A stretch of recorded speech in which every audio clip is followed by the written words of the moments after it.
Hi. Hello. Hello. Hello. Hello. Hello and welcome to Architecting. History Colorado's Architecture and Urban Planning Collecting Initiative is generously funded by the Buell Foundation in order to build a meaningful collection of contemporary architectural materials that represents the work of Colorado architects in the state's built environment. Meaningful partnerships and events like these allow us to document, share, and celebrate the history of Colorado's built environment and the individuals who have made a significant impact on it. I would like to also recognize our event team for their support, including the AV and the all-important refreshments, so a huge thank you to them. And tonight, we are excited to partner with the Architecting Podcast to host a special live episode. The Architecting Podcast serves as a platform to bring together Colorado architects and tell the stories behind their images. Tonight's special guest is David Tryba, FIA, founder, lead design principal of Tryba Architects. As the founding principal of the architecture, urban design, and planning firm, David's passion for cities directs the work of Tryba Architects. He is involved in each of the firm's projects and leads talented designers towards solutions that carefully integrate historic context, contemporary use, and future aspiration, and are in the best interest of the client, the community, and the project. David's entrepreneurial spirit guides the firm's commitment to the development and transformation of urban buildings, sites, and systems into active, human-scaled, and successful places. David possesses a deep understanding of the evolution of cities, past, present, and future, and has completed projects across North America and in almost every sector. Some select experience includes the History Colorado Center here in Denver, the Denver Union Station and the Crawford Hotel, Denver Botanical Gardens Master Plan and Visitor Center, and the Rocky Mountain Public Media, Buell Public Media Center. Adam Wagoner is the founder of the Denver-based architecture consulting and production firm High Low Buffalo and host of Colorado's architect interview podcast, Architecting. A graduate of Kansas State University and Yale, he previously worked for a dozen different firms in 3 different countries, but has been rooted in Denver since 2016. Adam has a passion for connecting with other architects and learning from their experiences. Since moving to Colorado, he has worked to build an engaging network of local architects and designers. Amid the 2020 pandemic shutdown, Adam decided to record these conversations and broadcast the stories of Colorado's best designers with the goal of creating a stronger local community. That project became Architecting, which has now expanded from remote interviews to also include live events and social meetups. And with that, I'm excited to introduce Adam to kick off tonight's inspiring conversation. Thank you. Thank you. Yeah, and big thank you to Samantha for the invitation here in History Colorado. It's funny when you write those bios, they don't seem very long, but then when someone's reading about you, it takes forever, and it's like I don't want to talk about myself that long, but. I think in general, I'm a pretty big dreamer. But when I started this, I told David when I started this podcast in 2020 in my 12 square foot pantry with looking at a Zoom, I didn't think in a few years I'd be in History Colorado Center with David Tryba. So this is a treat here. But yeah, I think that just this project that I've started on, the idea of just trying to document people's stories, just a lot of the people who are building our cities and places that we don't necessarily know or see, and especially people from 50 years ago or something. The idea was, let's try to record this, and in 50 years we can few people can hear what was going on behind that. But I've been, and if nobody listened to it, that was fine. But I've been really happy with the amount of community that's built here, and we have a lot of the previous guests here who've shared this project. But I tried to interview a lot of well-known architects in the beginning to get some interest up, but I purposely kind of put some well-known ones back and held them off for a little bit, A, so I could get better at this thing, and B, so we could have a kind of live thing eventually like this, and David was one of those, so glad to finally get you on. It's great. So we'll start off with the one set question, and then we'll free flow from there. But who are you? If once there's a book written about you, what does it say on the back cover? David Tryba is blank. Well, I think the bio kind of wrapped it up, and I do have a passion for cities. I've also always had that growing up from my earliest memories of an understanding of place, even if it was elemental. It had nothing to do with architecture. It was just about sight and smell and the feeling of a place. And I grew up in Colorado Springs, and it had, back 50 years ago, it had a completely different feeling than it certainly does today. And it had a feeling of safety and security, and we left our doors open in the neighborhood and keys in the car, and I don't ever remember any kind of crime. And it was in that security that you feel as a human that you can go out into the world and experience things in a way that I think is profoundly human. Huh. And so all of that stuff in the biography of a passion for cities grew out of just a sense of security and family and community. And growing up in a small town at the time, it was a small city, everyone seemed to know each other and take care of each other, and that at least was my perception. Huh. And It seems like a nice, wrapped up explanation of the childhood. Like, paint us a picture of what did you grow up around? Like, what were your parents doing? Kind of what were you immersed in? Like that idea of saying, I have a sense of place and the touch and the smell of it. Like, as a kid, you're not thinking that, right? So what were you bumping around, building dams and waters? And we were. There's I didn't know it until even recently. There was a park that was about a half a block across the street that went north-south the whole length of Colorado Springs, that was designed by Olmsted, and it was never really finished, so it was just sort of this rough and ready patch, and there were bike paths through, and old growth cottonwoods along Fountain Creek. And we just would walk out the front door, go a half a block, get into this wilderness. And so that we did exactly just that. Built dams and got into trouble, smoked cigarettes, and all the kind of things that kids do. Just like architecture. Yeah. So was architecture was it a thing that you knew about? It seems like most people or most kids, you don't really know what architecture is or the profession itself. Were you around architects, or? There was this profound thing that was happening in Colorado Springs when I was growing up. At the age of 5 and 6, they were building the Air Force Academy. We were in the middle of the Cold War, and Colorado Springs all of a sudden became on the national map of hosting a place for a new military academy, and had no idea about SOM or Walter Netsch, but I got to see this thing get constructed Up on the hillside. up on the hillside, and it was just mind-boggling, and my parents were very much into it, and it brought an enormous amount of pride to the city.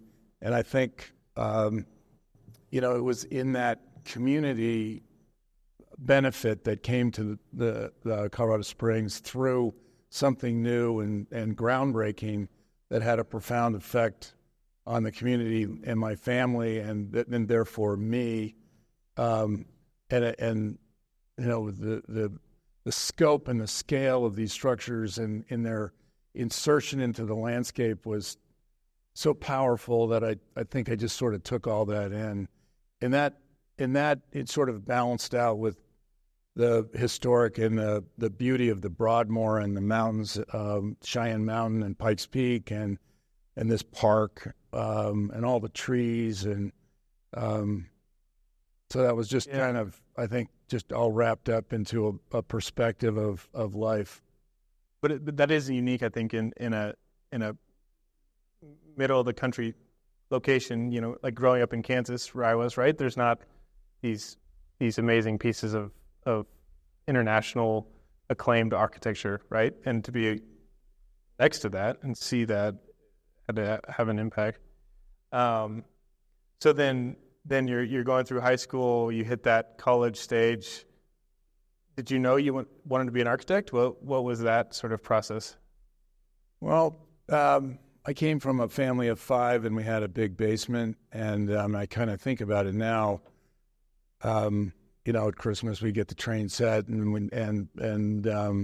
I think back then it was really the birth of sort of what we would call contemporary American modernism.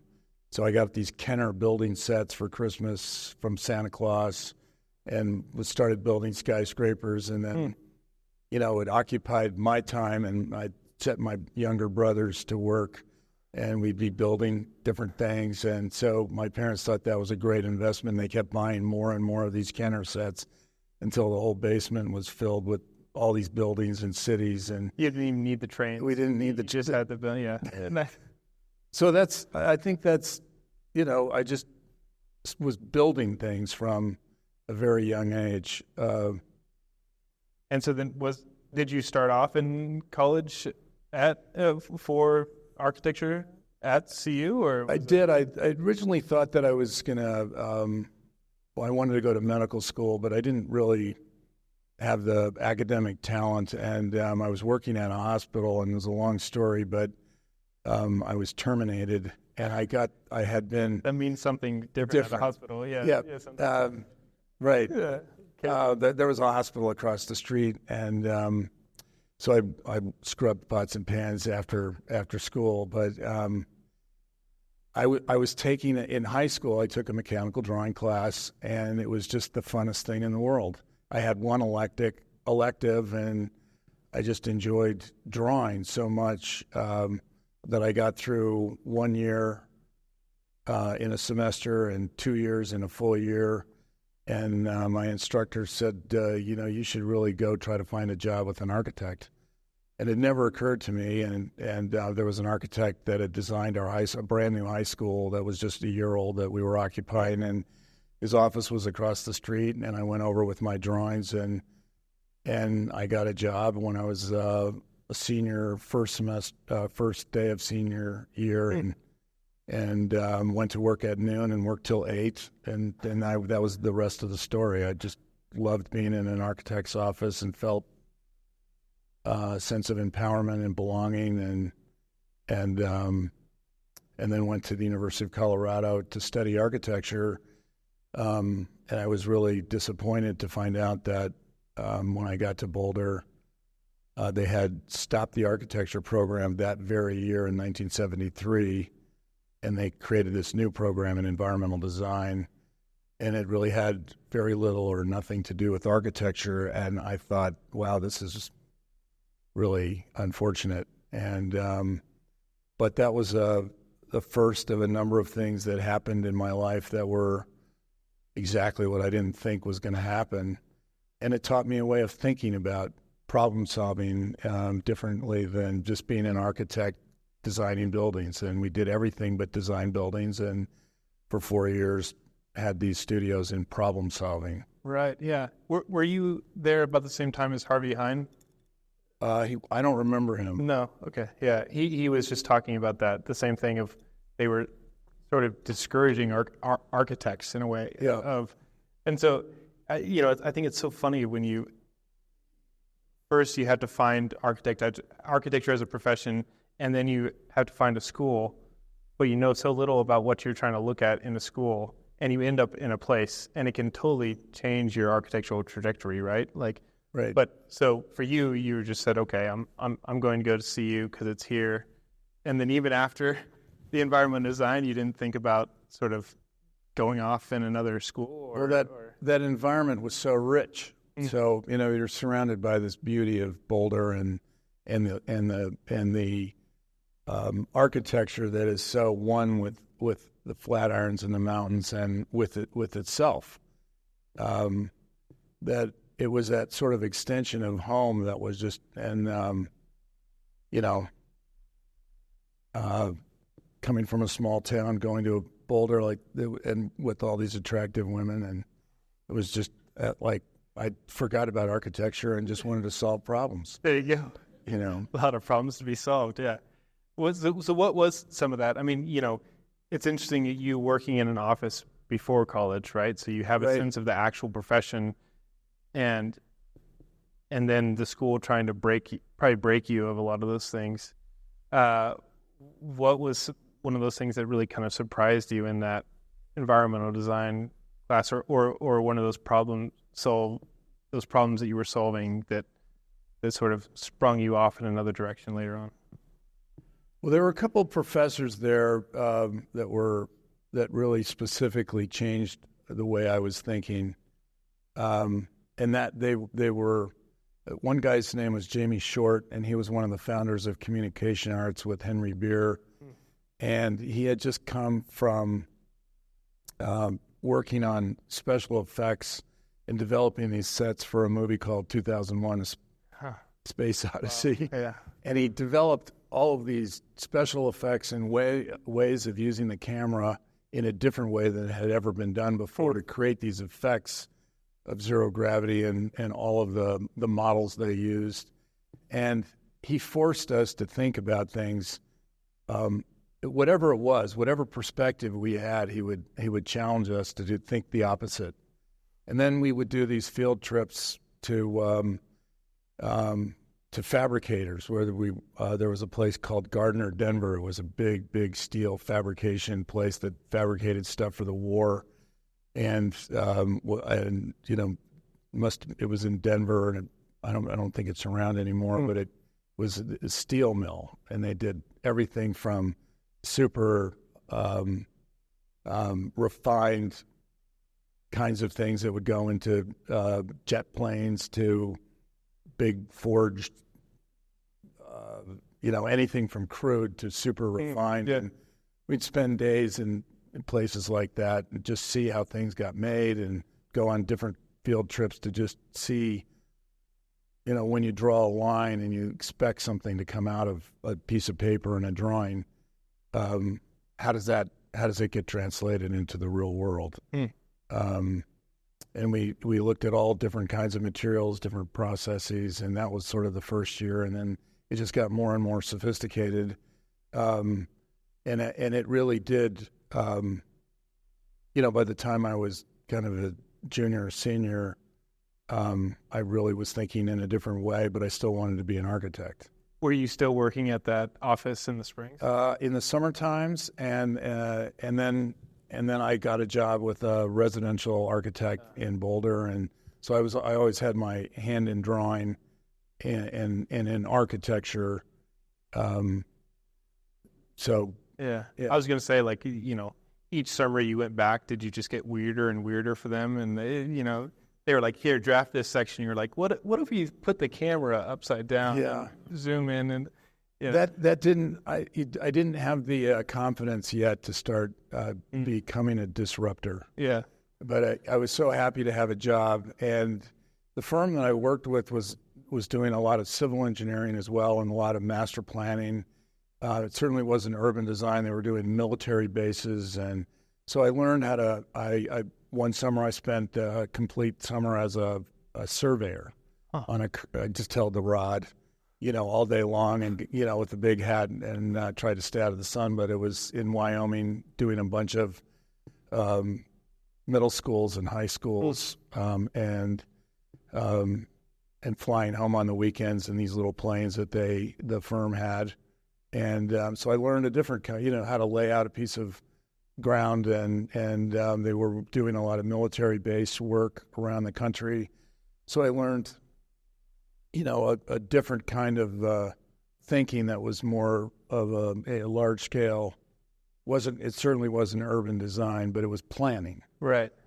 And this was like early 70s? Yes. Yeah. Yeah, 73 through 77. So you sort of have like the oil kind of embargoes and crashes. Yeah. And like, Yep. and so you kind of graduated into that, right? I did. And so what's next? You just take your pole back up to Wyoming, or you? No, because I'd stayed working as a residential architect doing drafting. I was able to get a job in a very small office with two other people. You might remember William Heinzman, but I worked for Bill Heinzman and Paul Saporito, and there was really no work, but they felt like they had to have a grunt in the office to do things, and I could do red lines, and I had a very nice hand of just being a drafts person. And I spent 3 years there. We did the renovation of the Table Mesa Shopping Center and the McGuckins hardware, and I learned another way of thinking through Paul Saporito, who was an incredible teacher and gave me a new perspective. He was a Cornell graduate, and he studied under the Colin Rowe and the Texas Rangers up there, and was Warner Seligman and all of the great minds that were modernists but really understood contextualism and The real disruptors. Yeah. Yeah. And so I spent literally 3 years every day just talking about architecture, and he also was a musician. He taught me a great deal about jazz and music.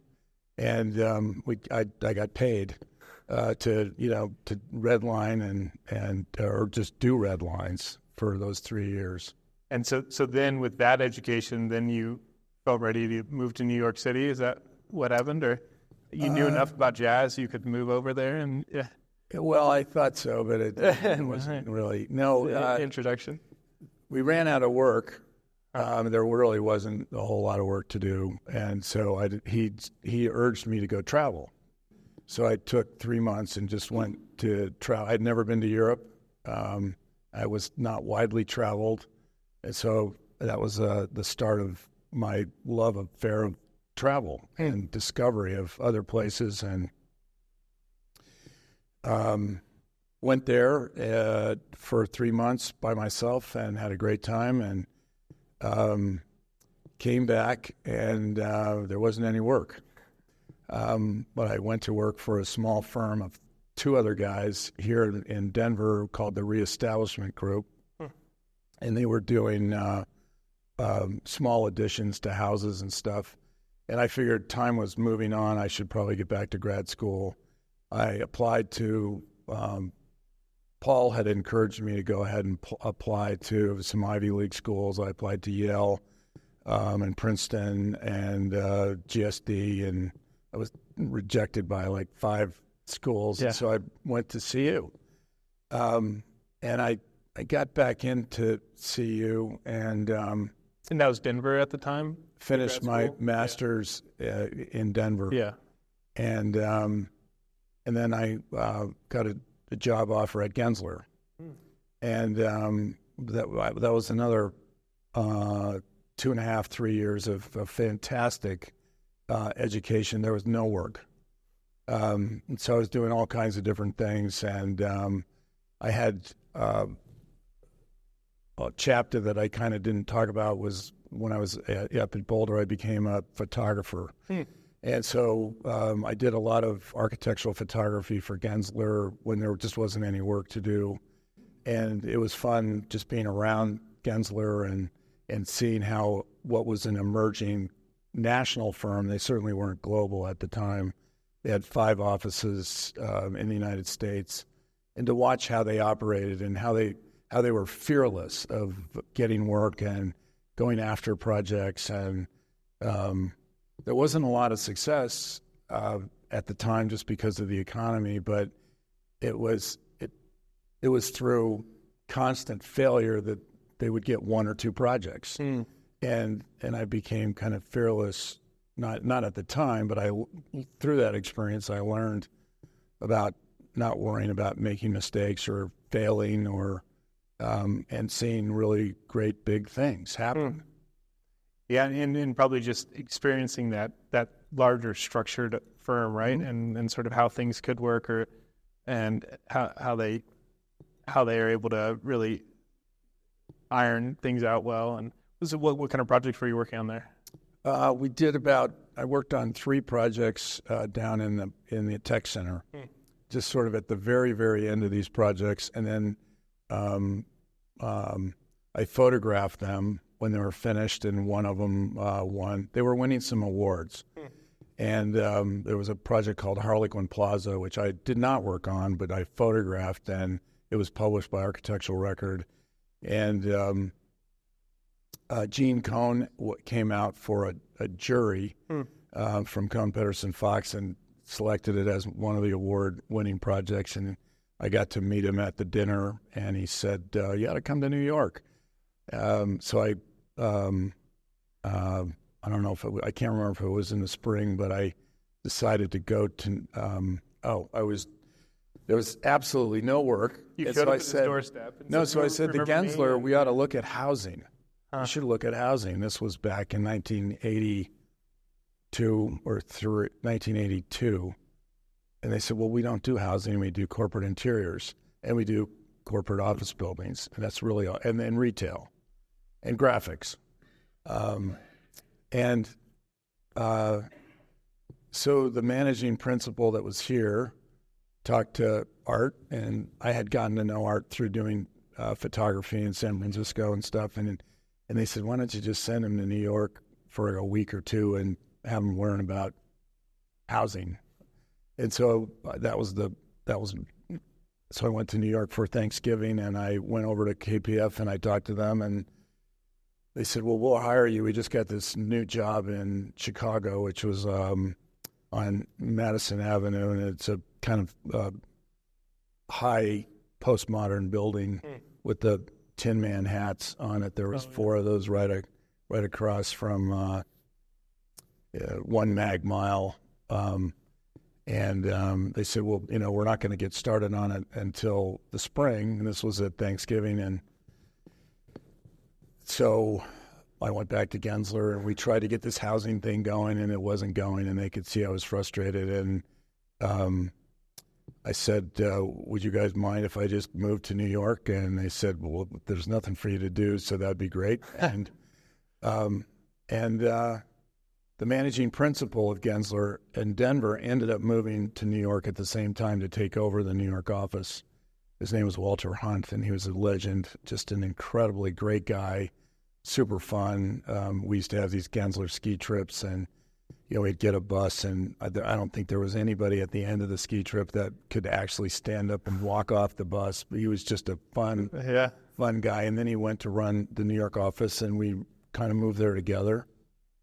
And a couple of other people from the Gensler office moved to Gensler, New York.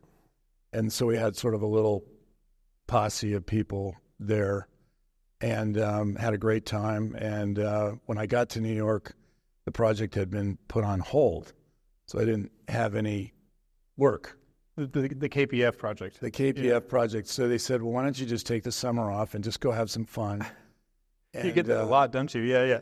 Yeah. Why don't you give me some money? And I had no money. And so they said, no, it's going to start in September. And we just, the financing wasn't coming together or whatever it was. And they said, we really would like you to join us. And so I went, and I thought, well, I had to get a job for the summer. And I interviewed at all the great firms. I went to Richard Meyer's office, and there was one guy there. All the lights were out. He spent the whole day with me, Mike Palladino, who ended up going to work and starting the LA office and did the Getty. And it was just amazing, just to spend a whole day in the office. As I said, all the lights were off, and except in one room.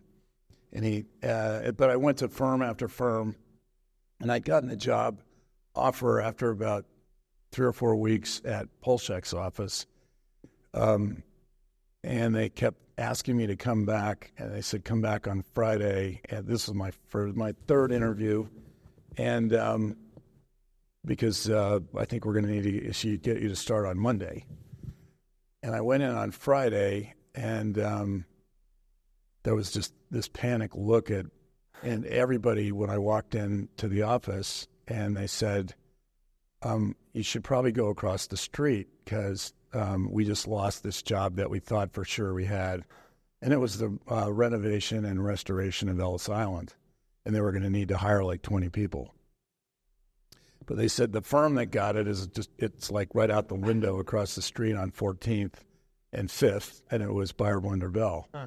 And it was a firm of about 25 people at the time, and I walked in, and they were hiring.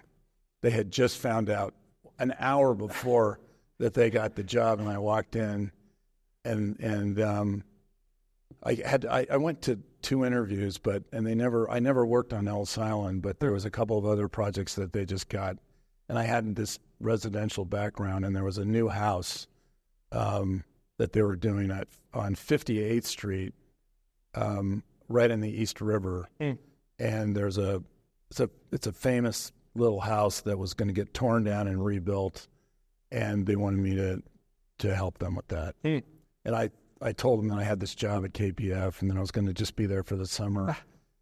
They promised. They promised it would start really soon. Yeah.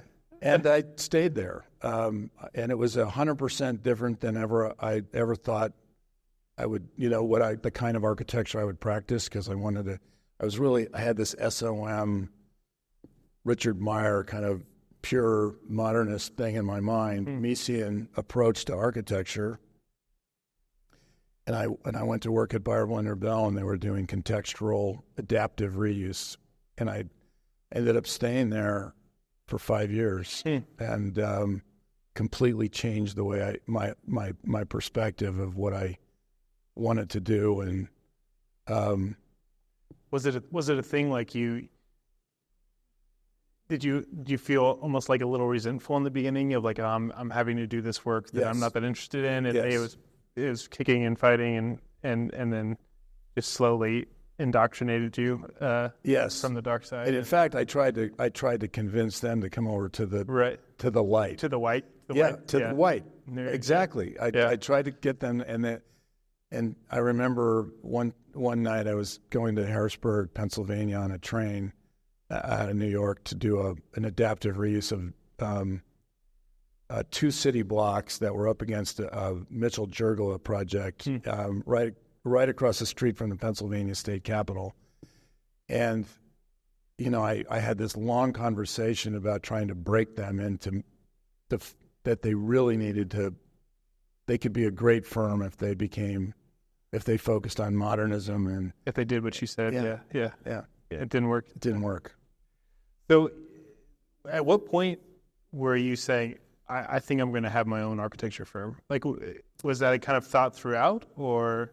No, about 3 years into the gig with them, a friend from Denver who was an acoustician, Bob Mahoney, gave me a call, and he said they're gonna convert the old auditorium arena into a concert hall, and it's going to be adaptive reuse. You should put together a team and go after it. It's going to be a competition. It's a huge job. It's $32 million job at the time. It was like huge, and so I put together a team. I went to the partners and I asked them if they'd be interested, and they're like, "We don't do concert halls. We don't know anything about that. We don't do Denver. We don't do Denver. Yeah. We have no relationship in Denver." And I just poked around the edges, and we found out that we did have a relation in Denver through Ron Straka and Rudat projects that the guys had done at Buell. And Ron had suggested that we teamed with some guys in Cleveland who had just remodeled the Cleveland Orchestra's concert hall and had done 3 or 4 other major renovations of concert halls, Van Dyke Johnson and Partners. And so it was through Ron that John Bell came to see these old friends, and all of a sudden we had contacts in Denver, and I just was, in the back room stapling a proposal together and stuff. And we ended up winning the commission. And so I moved to spend half time in Denver and half time in New York and back and forth for a couple of years. And this is a kind of going off on a big Louie, but a real important part of my story. Ron kept pushing us to think outside the box and to not be focused on just this one building and not just the Galleria, but how it connected to the whole city. And so I was spending all my time doing that, but then my partners were going like, well, that's not what we were hired to do. We need to just to do this. And after about a year and a half, I think Ron called one of the partners and said, you got to get rid of Tryba because he's not listening. And so I got taken off the job, and I had to move back to New York, and they put someone else on the project. By that time, we had to get focused on the project and finish it. And so I was not the architect or not the final, but I did a lot of the planning work. And it was an interesting thing that during that time, I was looking at all the possibilities of what could happen in Denver and developed, Buell purchased some marketing software or something that was tracking leads which we don't do really, but at the time we were doing that just to try to find something to keep this little tiny office going because we promised if they hired us, we would open an office in Denver. And at the time, there were 300 members of the AIA when I left Denver to go to New York, and 5 years later, there were only 100 left. Wow. That's how bad the economy was. In AIA, Colorado. In AIA, I think it was Denver. AIA Denver. We lost 200 architects in those 3 or 4 years. They're early 80s. Yeah. Yes. And, So did that kind of sense of independence? I mean, so I had once you tasted it? A little bit, Yeah. a little bit, but I still wasn't thinking about having my own firm. And, but we had all these prospects who were going off, and we were invited to do a competition for a new high school. And I'm not sure exactly how I'd have to really think about that, but we did a competition, and we did a design for the new Regis Jesuit High School that was going to be in South Denver, and we lost. I thought this would be a big break, and that I'd be able to. I was really getting tired of New York, and I wanted to come home. And my father was ill, and I knew that he wasn't going to be around forever, and so I just kind of, and I knew that I wasn't going to make it in New York. It just wasn't going to. I loved it, I enjoyed it, but. I was still living in my 300 after 5 years, my 330 I had 330 square feet. It was really nice. And and that was, and so the clock was ticking. And but I thought for sure we were going to get this. We came in second. And, I moved back to New York full time for that 5th year. A year later, I got a phone call on May 1st. From the president of Regis Jesuit High School, and he said, David, we've been working with this architect, and we can't get him to do your design. And it was the weirdest thing, and it was a good architect, but he had a different idea. Right, yeah. And it was kind of an early rendition of the line. It was a single bar building that was into the landscape. And we had designed a courtyard building with several buildings that, formed a courtyard, and broke the program apart into easily identifiable pieces that represented the library or the gym or the cafeteria or the science wing or classrooms. And it was heavily articulated as kind of a village on top of a hill. Yeah. And I just about dropped the phone. And he said, would you come and be our architect? And so I ran into the partners, and within 2 minutes, and I said, we got this job. And the 3 of them looked at me, and they said, well, we don't want to be in Denver. And they knew that about my father, and they knew that it was kind of hard for me to move back. And so they said, well, why don't you take the office? Why don't you have the people? You have a project. Why don't you start your own firm? And we'll be behind you. Wow. And that's what happened. Wow.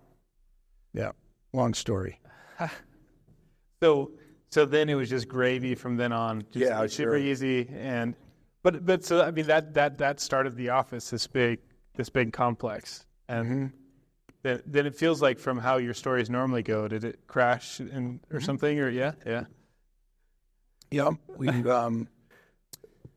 did the high school, and then that was it. There's no work. There's no more line. Yeah, one-sided courtyard. I hired Bill Moon. I know, Bill, you're here. We're right there.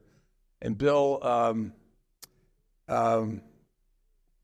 we had a couple of small projects, but I remember one of the best nights of our lives was after I think we had 3 interviews for a one-car garage addition to the Assistants League over at University or York and 13th Street, and we celebrated all night long with a party at my house that we had this. There was a budget of, was it $90,000? You spent your fee on the beer that night. They did. Yeah. And it was really. Stephanie cooked a great dinner, and we had a big party. So I mean, it was a challenge. It was a challenge, but coming from a perspective of being able to fix things and problem solve, we were able to get a number of small projects like that were adaptively reusing things, and then we were a part of a group of young architects, Dennis Humphreys here, that got those library from the bond issue. We got some of that library work. There were a lot of small libraries around Denver, and we were able to pick up some renovation, historic preservation work, and I think that kept the remaining 100 of us that were around doing work through some of these bond issues. Oh yeah, because it seems like you hit a certain point where then you got really involved in renovating a lot of the downtown buildings, and it seemed like those were a lot larger scale and kind of dominoes falling maybe. But how long into your firm did those kind of start? I think it was probably about 5 years, but we had to make the first 2.5 years were for the high school, and then we had a number of small projects that we did renovating golf clubhouses that were really double wides out in Aurora for the city of Aurora, and we got a big break in doing a couple new little buildings that were stick-built, ground-up double wides at the Aurora Reservoir. And so we started doing civic work. And so that was probably another 5 years. But there were some other adaptive reuse, the Mercantile Square project, which was won a 25-year award about 5 years ago. So it was about 30 years ago. So we were 5 years into it, and we competed for that. And we're really thinking about sort of curatorial management of what was in Lodo and just trying to make the best of whatever we could put together, which was some affordable housing and a little bit of retail. The Tattered Cover was one of the owners of the property, along with John Heckenlooper, and right when he was starting the brew pub, and buildings were $1 a square foot, right, Chris? Yeah, Chris Shears knows. $1 a square foot, you could buy a building. Yeah, downtown. Nice. And so now how large is the firm? Like at its most, how many employees did you have you had? Yeah. We've never, I don't think, been more than 65, and we're right around now about 68. We have a small office in Dallas of 4 people, and a small office in Fort Worth, about 10 or 12, and a couple of those people go back and forth. Right. And we're about 55 or 56 here. Yeah. It seems like with firms, you hit these certain magical thresholds. It seems like 5 people, then 12 people, then 22, and then 50 or whatever. And you have to, there's kind of some growth pains at each of those steps. Did you it was you and Bill for a while, and then it grew. Did you feel those kind of growth pains at each step, or did kind of 10 years in it exploded up to 50 or 65, and you're like, that's the good number that we're at? Pain is never right. I think with the growth, the pain is when you have to constrict. And so, there was a time in 2008 that we were 60 and we had to get down to 15, and that was the worst thing. Way worse than COVID. When we were at 60 and we had to get to 32, right. And there was, everything just stopped, and we just kept, people kept working at home, but we didn't. Everything stopped. Right. And so, as we all know.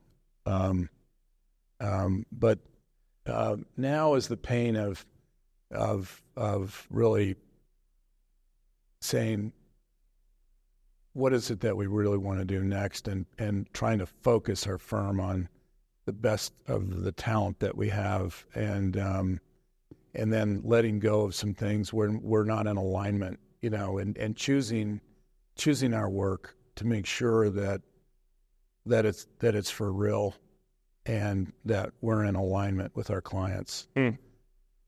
Yeah. And it was sort of less like growing pains maybe, but more of you having to, right? Like most of us architects didn't go to school for business, right? But then you find yourself doing less and less daily architecture and more managing 60 people or whatever, and moving into that role, and maybe that has to do with right now, figuring out the vision moving forward, and sort of corralling a bunch of. Well, I've been super blessed from the very beginning of working with great people. From when we started with Bill came in about 2.5, 3 years into the practice, and he managed projects. And we learned together how to do that. I learned how to design, and he learned how to manage, and we had great success and failures together, and we took care of each other, and then we grew, and we had, I've always had really, really great people. So all this work you see up here is just, it's an enormous team effort. I get to be, out in front, help the team stay focused and think of big ideas. I care about details. I haven't really had to fully manage a large firm. We have a CFO that manages our business. So, I meet with them probably an hour a day, and certainly 2 hours a day on the weekend, and we spend a lot of time together. So I've been very blessed not to have to focus on the business. In the early years, Stephanie and I wrote all the checks, and for the first 10 or 15 years, we had a bookkeeper ultimately, but it's always been about the work, and now it's really about the people in the firm, and the folks that are designing in the firm and running the firm right now. My job is to really take care of them, so that they can take care of our clients and do great work and great design.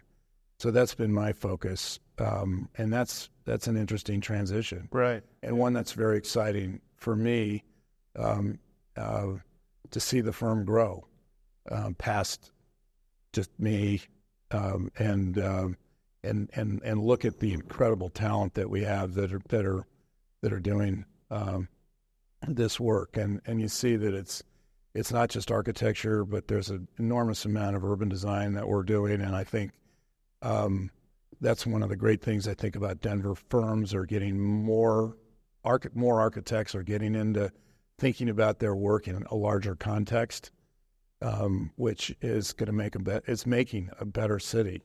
And I think we've had this legacy of Ron Straka and Dick Farley, who was here, and Chris Shears and Dennis, all thinking outside a single building. How do we create a better community, and how do we how do we make Denver special, not try to import New York or L.A. or Austin or what is unique about Denver that we can celebrate. And so I think it's been exciting to see the next generation begin to take that on. Yeah, it's like we've been going like almost 50 minutes now, and I'm on page about 1.5 of my notes here that we've got through. We've talked this long, and we haven't even talked about a building yet. But and I think that's a good kind of segue of okay, so you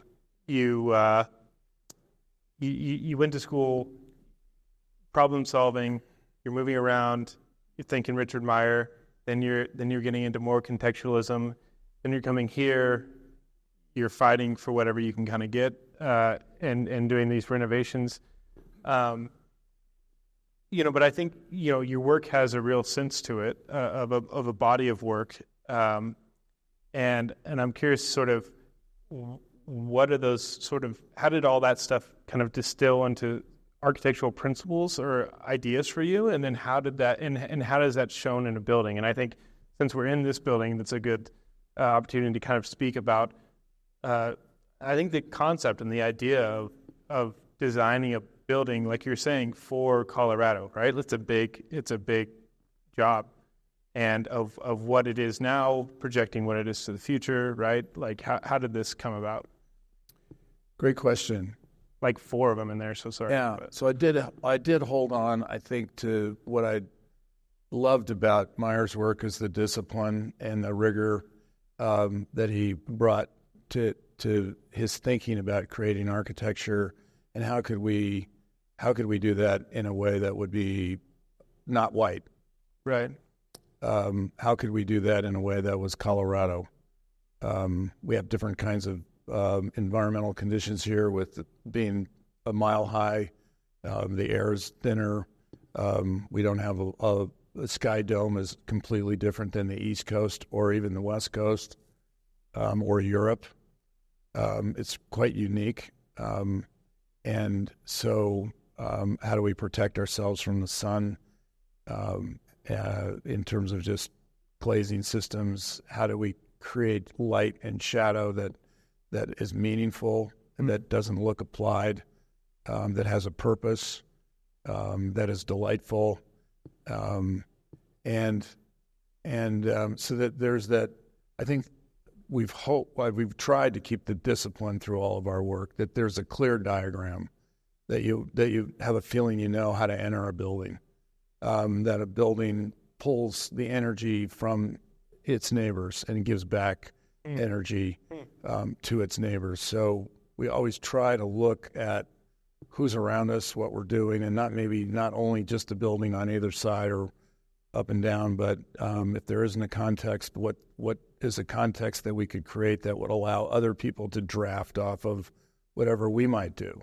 Regis High School is a pretty good example.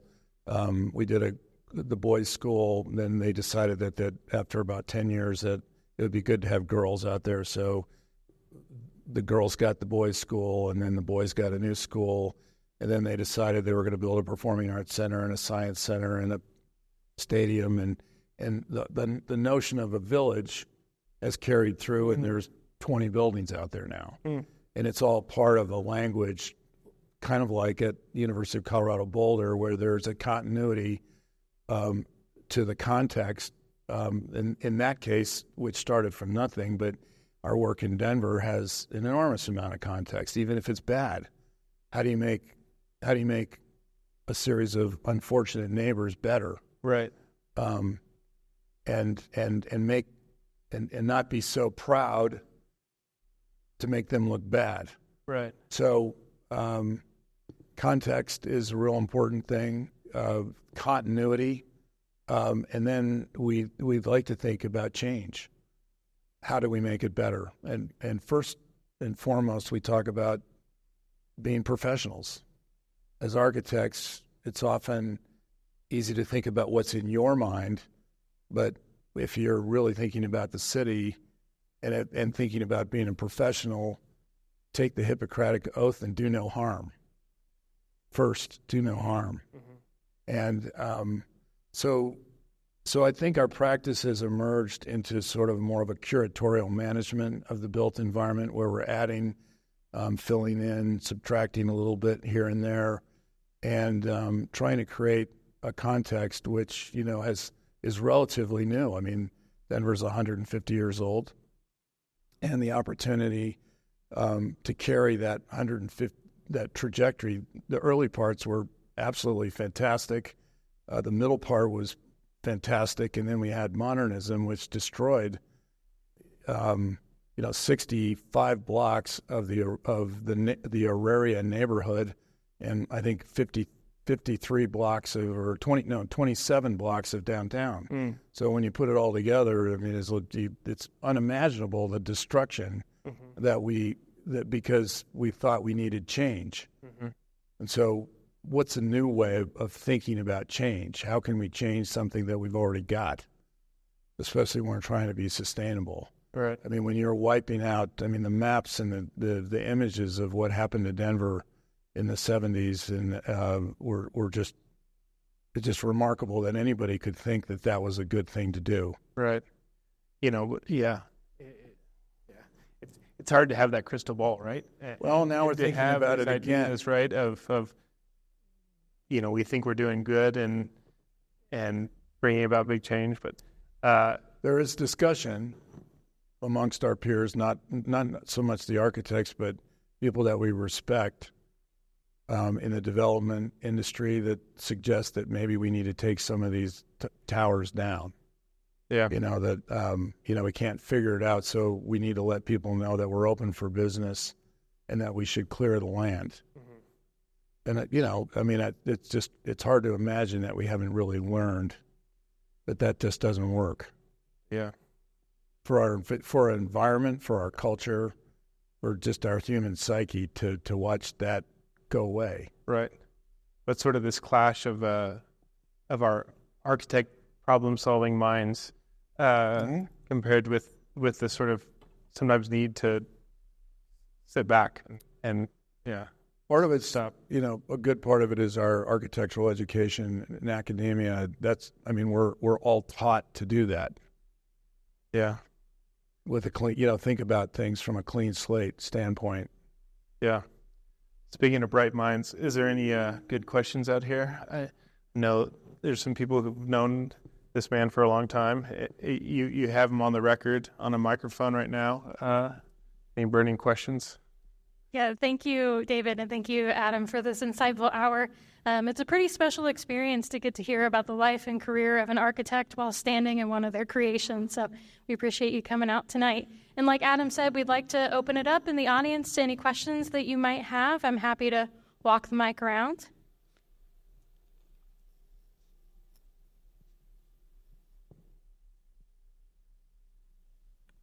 Hello. I actually have two questions. I think the first one is going off of what you just said about Denver's kind of having, as a lot of cities are, we're at a crossroads now where we're looking for that similar change, and it can be seen as being kind of another phase of destruction in a lot of ways.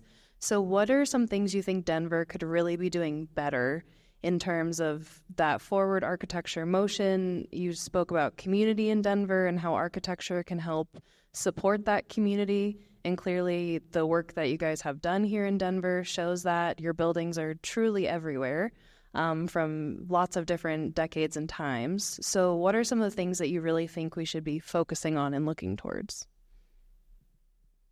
Well, it's a great time to rediscover our community and the new generation of who our community is. And it's really through the great work, Adam, that you're doing and others that have brought the community back into discussion again. When I started my practice here in 1988, there wasn't much else to do but talk. And there were a group of several great minds that were working together from different sectors of the community. We had this great leadership under Federico Pena, just imagining us to take huge risks and to think differently, that we could imagine this great city. And he surrounded himself with people in finance, and in development and in design, and that had a background in architecture to help him with that, because he didn't have that kind of training. And we began to think about the importance of the public realm and what we could do together. And I think with the mayor's announcement just last week is a step in the right direction about that. That's the beginning of the order of magnitude of scale that we need to talk about. And many of the people in this room have experienced the importance of investing in the public realm, public investment in the public in helping to set the stage for private development. The Platte Valley is a perfect example, but even before that, it was Coors Field, and before that, there was the mall and Skyline Park, and some of these things are successes and partial successes, and sometimes they're failures, but it's important to try, and I think we're at the cusp of that right now. There's so much land that's within the center core of our city that's owned by the publicly owned lands. Just think of, I think we have, if you actually do a figure ground study of all the streets and sidewalks that are in central Denver, it's about a 50-50 relationship between the publicly owned property and the privately owned property. So what are we doing with the public realm? And how can we leverage the public realm to advance the private sector, which is what happened in the Platte Valley, what Chris has been working on at River Mile and around the Ball Arena. It's quasi-public because it's private, but it's owned emotionally by the Mile High Stadium is owned by the citizens. We paid for it. There's an authority underneath there, but we've made these public investments, and there are visions of what we could do to connect these public investments to private development, where we can provide housing and education and opportunities for people in neighborhoods that are underserved. We've been working on a project along Spear Boulevard from Colfax to the creek, 72 acres. It's 72 acres of publicly owned land that could house 3,000 people in a mixed-use, affordable housing that would connect the Auraria campus right to downtown and take what is a spot series of little parks, about 7.6 acres, and create 14, 15 acres of a continuous park all the way along that, and allow the downtown to come right to the creek at the convention center and the Performing Arts Center and Larimer Square and the university, the Auraria campus, to come right to the creek, and to create a boulevard that we're proud of, right? Of a Spear Boulevard that's truly worth being a landmark, dedicated part of the park and parkway system of Denver. And there are dozens of projects like that architects are working on, and I think the mayor is starting to take note. Because you essentially initiated that study, right? The Spear Boulevard, and well, it was initiated at the University of Colorado as a graduate student project.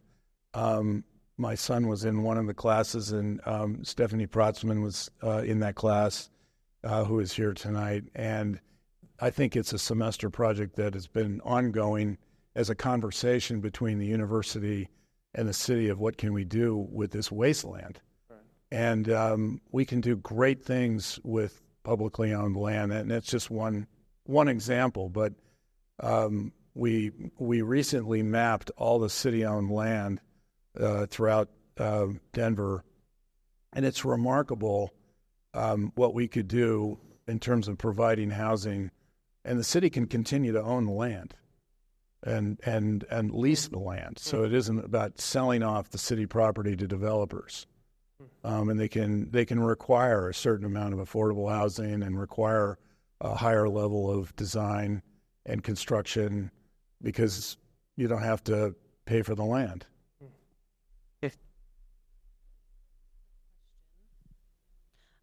Is the current building where your office is, which my understanding is it's part home, part office. Where did that come into play in your career with the Tryba office? Great question. I think one of the fortunate things that I've been able to experience as an architect are the people that are around me that have allowed us, my wife and I, to have a certain level of confidence to be huge risk takers.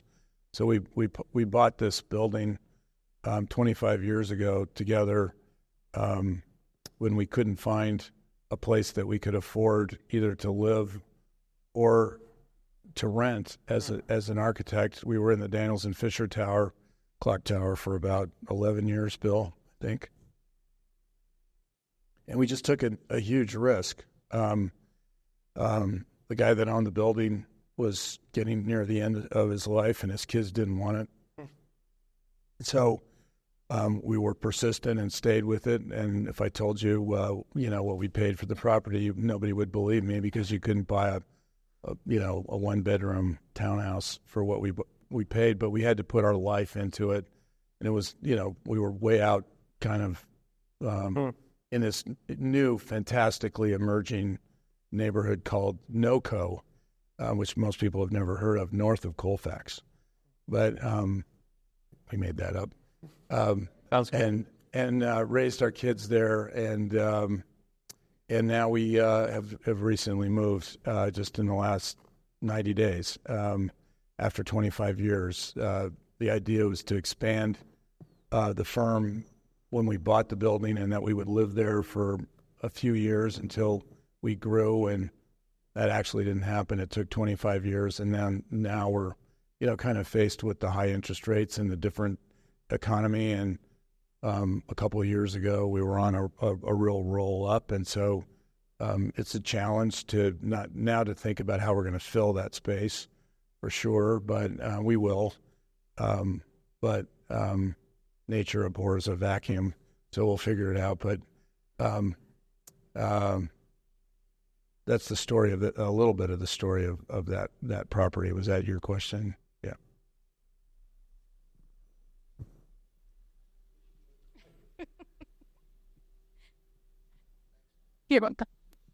So, David, this is a little bit like asking a father which of your children is your favorite. So among all the designs you've done over the years, which one do you look at and see as your closest to your design philosophy and accomplishment? Good question. It's a great question, and I think there's a few, but the Colorado Springs Fine Arts Center is one of our favorites. I think it involved the energy of so many people in the office fully, and there are moments in the life of a firm where everyone's working together and humming and fully engaged in every last detail. And I think that probably, as a kind of a father figure, that you see your team and your staff and your family working at the highest level, and that was one of them. This project was really complicated here at History Colorado. And that's a whole other story, which we'd have to do another podcast on. But that was, this was in 2008. That was one of the very, very worst times. And long story about how this project came to be, but it was sort of problem solving 101, and it turned into an architectural commission.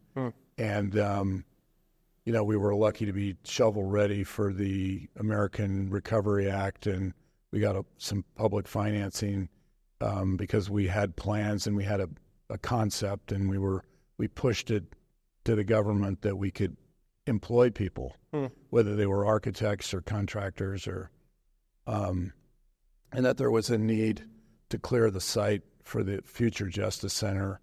But I think the Fine Arts Center was one, and we have done a number of small residential commissions, a couple that have been on this slideshow that, are, whenever you get a chance to do a house, it's so deeply personal. And I think, in my next life, I would really like to be a full-time residential architect, because it's just so rewarding to touch people's lives and at such an intimate level. And so I think the houses that we've done have been quite rewarding too. All right. Well, thank you both so much. And thank you, everybody, for coming out tonight. This has been pretty inspiring. So appreciate your time, and come back and see us at another event. Thank you. You can visit architecting.com, that's architect-ing.com, to see images from this week's guest. And please rate and review the show wherever you listen to podcasts. Have a great week and keep connecting. This podcast is powered by The Plug,